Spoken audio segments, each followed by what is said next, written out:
भाग दो ट्रेन वाली पिशाचिनी।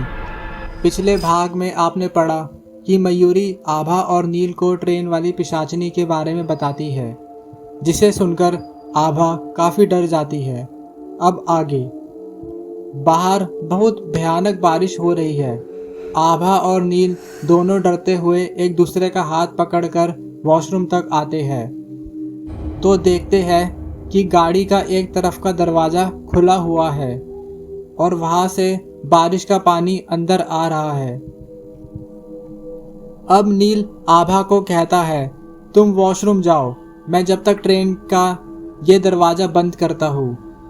आभा भी कहकर वॉशरूम चली जाती है और नील अब धीरे धीरे दरवाज़ा बंद करने आगे आता है। लेकिन जैसे ही वो दरवाज़ा बंद करने के लिए अपना हाथ आगे बढ़ाता है कि तभी वो पीछे हो जाता है और देखता है कि वो चमगादड़ है। नील उसे जल्द ही अपने हाथ की चमड़ी से अलग करता है और बाहर को फेंक देता है। अब वो जल्दी से आकर ट्रेन का दरवाज़ा बंद कर देता है कि तभी उसे लगता है जैसे उसके पीछे से कोई निकल कर गया हो। वो मुड़कर जैसे ही देखता है तो वहाँ कोई भी नहीं होता, जिसकी वजह से नील बहुत घबरा जाता है। अब वो अपनी बाजू में दर्द महसूस करता है। वो अपनी बाजू देखता है जिसमें से खून बह रहा है, जहां पर चमगादड़ चिपका था। अब नील अपना रुमाल निकालकर जैसे ही अपनी बाजू पर बांधने लगता है, वैसे ही आभा आ जाती है। आभा नील से घबराकर पूछती है, क्या हुआ? ये खून कैसे बह रहा है आपके हाथ से? नील उसे बताता है, मैं पसंद आ गया हूँ तो चमगादड़ बनकर आई थी और मुझसे चिपक गई थी। यह कहकर वो हंसने लगता है। आभा उसके पास आती है और रुमाल उसके हाथ से लेकर उसके हाथ पर बांधती है और अब कहती है, हर समय मस्ती मजाक के मूड में ही रहते हो क्या आप? नील कुछ नहीं कहता और उसे इस तरह उसकी परवाह करते हुए देखता रहता है। जब आभा उसे इस तरह प्यार से अपनी ओर देखते हुए देखती है तो थोड़ा शर्मा जाती है और वहां से जाने लगती है। लेकिन नील तभी उसका हाथ पकड़कर अपनी ओर और उसे अपने गले लगा लेता है। आभा भी इस बात का विरोध नहीं कर पाती। बाहर अभी भी भयंकर बारिश हो रही है, बादल गरज रहे हैं और अजीब अजीब आवाजें भी आ रही है। लेकिन इन सारी बातों की परवाह किए बिना आभा और नील एक दूसरे की बाहों में खोए हुए हैं। अब नील जैसे ही उसके और करीब आने लगता है कि तभी एक चीख की आवाज सुनाई आती है और वो दोनों चौंक कर एक दूसरे से अलग अलग हो जाते हैं। अब आभा नील से कहती है, मुझे लगता है ये जरूर मयूरी की चीख की आवाज़ है। ये बात सुनते ही वो नील अपनी सीट की तरफ दौड़ता है और उसके पीछे पीछे आभा भी दौड़ती है। वो दोनों वहाँ पहुँचते हैं तो देखते हैं कि मयूरी गायब है, वहाँ पर कोई नहीं है। बाकी सभी भी अपनी अपनी सीटों पर गहरी नींद से सो रहे हैं। इस तरह धीरे धीरे ये रात और भी भयंकर होती जा रही है। अब नील आभा से कहता है, तुम यही सीट पे बैठो, मैं जाकर मयूरी को ढूंढता हूँ। ये कहकर वो जैसे ही जाने लगता है कि तभी आभा उसका हाथ पकड़कर कहती है, नील मुझे यहाँ अकेला छोड़कर मत जाओ प्लीज़। नील उसे समझाते हुए कहता है, आभा मेरी बात समझो, हो सकता है मयूरी किसी मुश्किल में हो, प्लीज़ मुझे जाने दो, एक बार जाकर उसे ढूंढ लूँ फिर जल्द ही लौट आऊँगा। लेकिन आभा अभी भी डरी हुई है और अब नील को कहती है, ठीक है नील, फिर मैं भी आपके साथ चलूँगी। ये कहकर वो भी उठकर उसके साथ चल पड़ती है।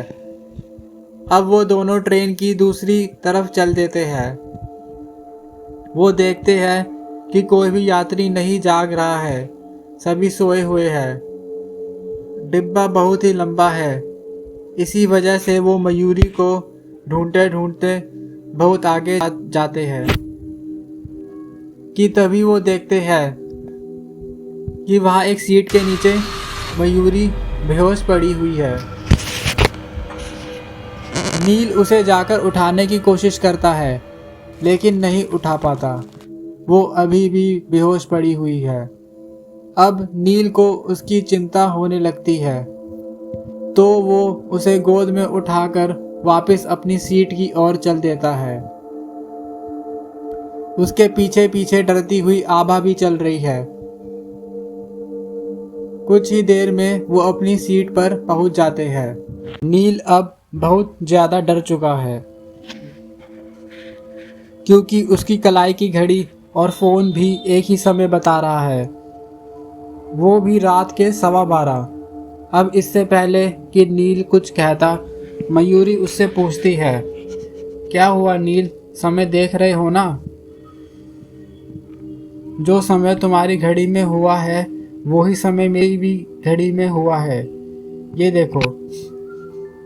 अब नील घबराते हुए मयूरी की कलाई में बंधी हुई घड़ी देखता है, जिसमें भी 12:15 ही हुए हैं। अब नील और भी ज़्यादा डर जाता है और खामोश सा सामने वाली सीट की ओर बैठ जाता है। आभा को मयूरी की बात पर बहुत गुस्सा आता है और वो कहती है, आप क्यों बार बार हमें डरा रही है? ये कहकर वो नील के साथ खुद को बातों में व्यस्त कर लेती है, जिससे उसका ध्यान इस पिशाचनी की बातों से हट सके। बारिश भी बहुत तेज हो रही है, चारों ओर अंधेरा ही अंधेरा फैला है। कुछ देर तक उन तीनों में खामोशी पसरी रहती है, लेकिन कुछ ही समय बाद नील फिर से नॉर्मल हो जाता है और अपनी सीट पर वापस आ जाता है। अब वो मयूरी को कहता है, देखिए, आप अपने अंधविश्वास से 12 आईने, ना तो खुद डरिए ना ही हमें डराए। अब मयूरी कहती है, ठीक है, आपको नहीं भरोसा करना तो कोई बात नहीं। ये कहकर वो फिर से अपनी माला निकालकर मन ही मन में मंत्रों का जाप करने में व्यस्त हो जाती है। अब नील उसे अपनी गोद से उतारकर अपनी सीट पर लिटा देता है और उसे उठाने की कोशिश कर रहा है, लेकिन अभी भी मयूरी बेहोश ही है। अब वो आभा से पानी की बोतल लेता है और उसके चेहरे पर छींटे मारता है। अब कहीं जाकर मयूरी को होश आ जाता है। मयूरी को जैसे ही होश आता है, वो डरकर नील के गले लग जाती है। नील उसे तसल्ली देता है और कुछ देर बाद मयूरी भी अब नॉर्मल हो जाती है। अब नील उससे पूछता है कि मयूरी, आप वहां कैसे पहुंच गई और बेहोश कैसे हो गई? मयूरी उसे कहती है, नील वो आई थी। नील अब डर जाता है और उससे पूछता है, कौन आई थी? आप मुझे बताइए। मयूरी अब लड़खड़ाती हुई जुबान से कहती है, वही ट्रेन वाली पिशाचनी आई थी अभी, मैंने उसे देखा था। ट्रेन वाली पिशाचनी का नाम सुनते ही आभा और नील के चेहरे का रंग ही उड़ जाता है और दोनों एक दूसरे को देखने लगते हैं। उन्हें कुछ समझ नहीं आ रहा कि जो मयूरी कह रही है वो सब सच है या उसके मन का वहम है। बाहर अभी भी बारिश हो रही है और बिजली चमक रही है। अब वो दोनों मयूरी को समझाने की कोशिश करते हैं कि ये सब आपका वहम होगा, लेकिन मयूरी नहीं मानती। वो अभी भी सहमी हुई है और बहुत परेशान भी है। अब मयूरी को संभालते हुए अचानक ही उसकी नज़र अपनी कलाई पे जाती है तो उसके होश ही उड़ जाते हैं, क्योंकि उसकी घड़ी में अभी भी 12:15 ही बजे है। अब वो सोच रहा है कि ये कैसे हो सकता है कि अभी तक वही समय हुआ है। अब वो अपना मोबाइल देखता है तो उसमें भी वही समय हुआ है। अब नील समझ चुका है कि वो इस ट्रेन में फंस चुका है और ट्रेन वाली पिशाचिनी आ चुकी है।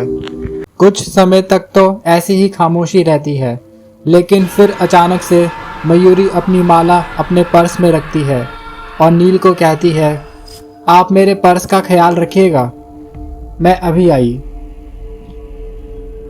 ये कहकर वो जैसे ही जाने लगती है तो तभी नील उसे आवाज़ देता है और कहता है, सुनिए, क्या मैं पूछ सकता हूँ आप कहाँ जा रही है?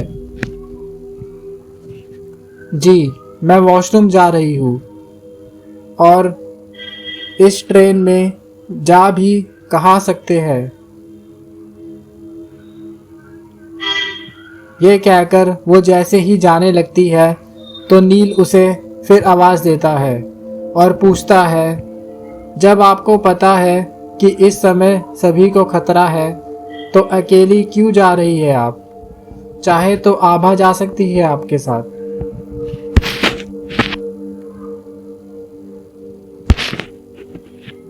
मोहिनी उसे मुस्कुराते हुए कहती है, जी नहीं, मेरे पास बहुत सी शक्तियां हैं, मैं अकेली भी जा सकती हूँ। ये कहकर वो चली जाती है और नील उसे हैरानगी से देखता रहता है।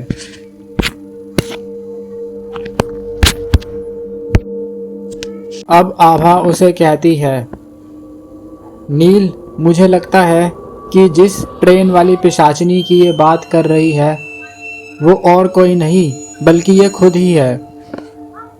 नील आभा की बात सुनकर हैरान हो जाता है और कहता है, आभा, तुम पागल हो गई हो? इतनी खूबसूरत लड़की तुम्हें कहाँ से पिशाचिनी दिखाई दे रही है? अब आभा उसे फिर समझाती हुई कहती है, देखो, मैंने सुना है ये जो चुड़ैले पिशाचिनियाँ वगैरह होती है ना, ये अपना रूप बहुत सुंदर बनाकर रखती है जिससे ज़्यादा से ज़्यादा इंसान इन्हें देखकर आकर्षित हो जाए। अब नील उसकी बातचीत में ही काटते हुए उसके करीब आता है और उसके गालों से बिखरे हुए बालों को पीछे करते हुए कहता है, वैसे खूबसूरत तो तुम भी कम नहीं उस मयूरू से। तो कभी ऐसा तो नहीं तुम ही वो ट्रेन वाली पिशाचिनी हो जो मेरा खून पीने आई हो? ये कहकर वो अपने हाथों से आभा के होठों को छेड़ने लगता है, लेकिन आभा तभी गुस्से में उसका हाथ पीछे झटकती है और कहती है, ठीक है, अगर मैं ही तुम्हें पिशाचिनी लग रही हूँ तो खबरदार जो मेरे पास भी आए। अब जाओ अपनी उस मयूरी जी के पास। ये कहकर आभा फिर खिड़की से बाहर देखने लगती है कि तभी नील उसका चेहरा अपनी ओर करता है और बहुत प्यार से उसकी ओर देखते हुए कहता है, अगर पिशाचिनी इतनी सुंदर हो तो इंसान किसे चाहिए? हम तो इस पिशाचिनी को ही जी भर कर प्यार कर लेंगे। ये कहकर वो धीरे धीरे आभा के करीब आने लगता है, लेकिन आभा उससे दूर होकर कहती है, पहले मुझसे वादा करो हमेशा मेरे साथ रहोगे। नील अब आभा के हाथ में अपना हाथ रखता है और वादा करता है, चाहे कुछ भी हो, लेकिन मैं कभी भी तुम्हारा साथ नहीं छोड़ूंगा। अब आभा भी नील की बाहों में सिमट जाती है और उसके होठों पर अपने होठ रख देती है। बाहर अभी भी बारिश हो रही है, मौसम बहुत भयानक है।